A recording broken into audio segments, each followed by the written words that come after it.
Yes. Now let's talk the Harold H.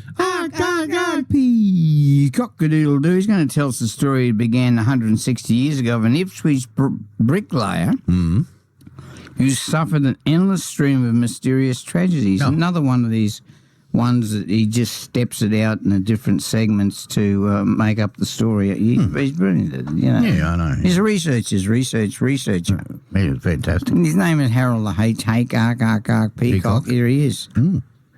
Yeah, good morning, Danny. Look, before we dive into this one, I just want to give a big shout-out to a huge fan of yours, Danny.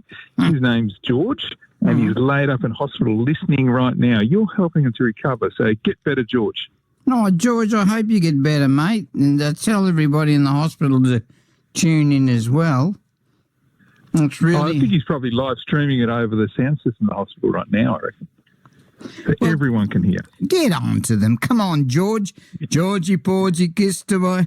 Anyhow, George, we wish you all the best. And now your mate Harold's going to tell us a good story.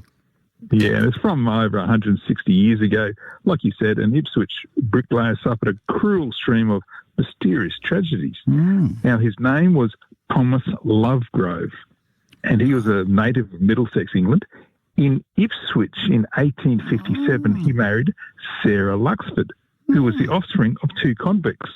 And that's when his misery started. You see, Thomas followed his father-in-law into business as a bricklayer and also a brickmaker at Little Ipswich, which is now West Ipswich today.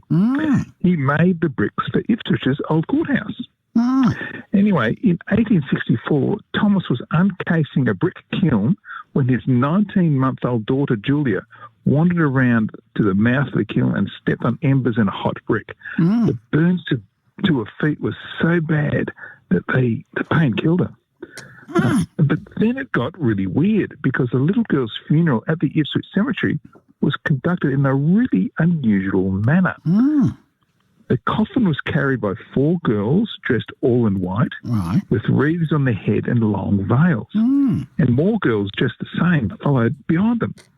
The funeral was a really big one and attended almost exclusively by women. And what's more, Julia was buried in an unmarked grave in the Catholic section, which was well away from the rest of the family in the Anglican section. It was just, something doesn't add up there.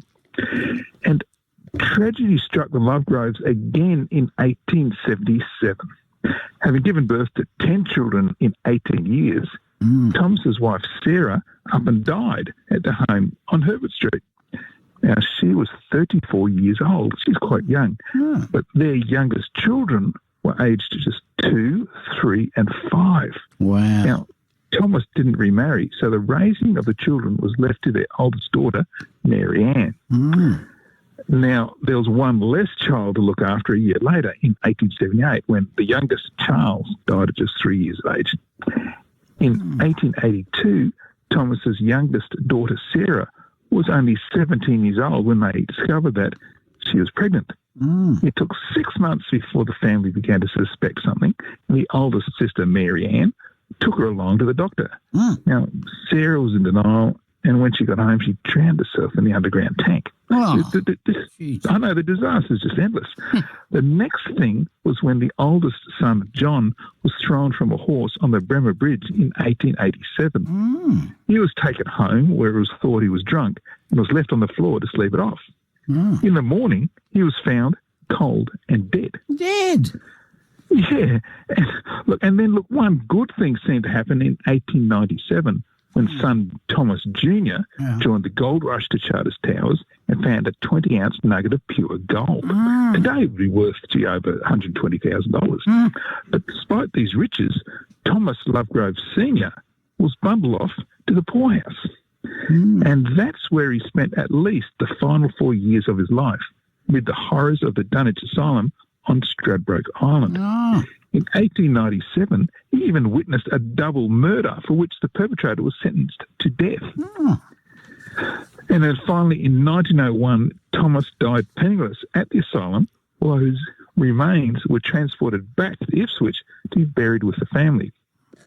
Now, just wait, Dan, it's not over, because just when you thought the misery was over, something else happened. Oh, no. In 1905, it was the mysterious death of Thomas's grandson and Mary Ann's son, George Graham. Now, George was a young athlete. Again, he's reminiscent of you, Dan. He was a young athlete, just 20 years of age, and he was on the cusp of selection for the Queensland Rugby and was already on the Queensland Athletics team. And in 1905, he went to the International Athletics meet at the Sydney Cricket Ground. And?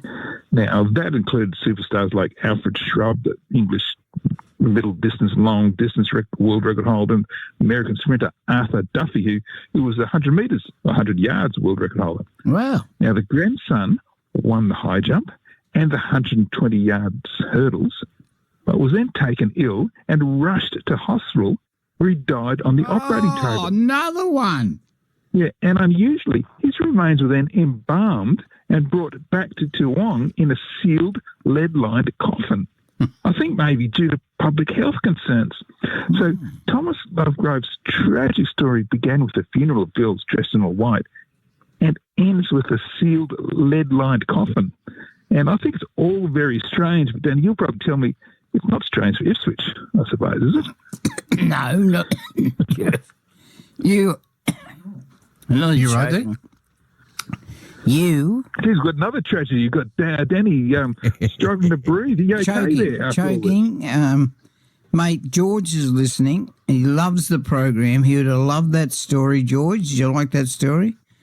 And how can we get that story, read it for ourselves, plus hundreds of other great Ipswich stories? That's right. There's 297 Ipswich stories, you know. You can find history out there on all the socials. That's Facebook, Instagram and YouTube. And you can also go to my website, historyouthere.com. This story will be online tomorrow morning. And, of course, you can go on the Facebook post and give us an arc. Harold the H. Arc, P. Cock-a-doodle-doo. That'd be fun. Yeah, it's always good, but especially if it's from George who's recovering. If he can get enough press to get that arc out there, how good would that video be? Come on, George, get better. Yeah, take the Goodell airway out of your throat. All right, mate, thanks for that. Another great story. You built it up. There's lots of people dying, and the funny thing is these are true stories about Ipswich. And it's now 8:18 on West Bremer Radio.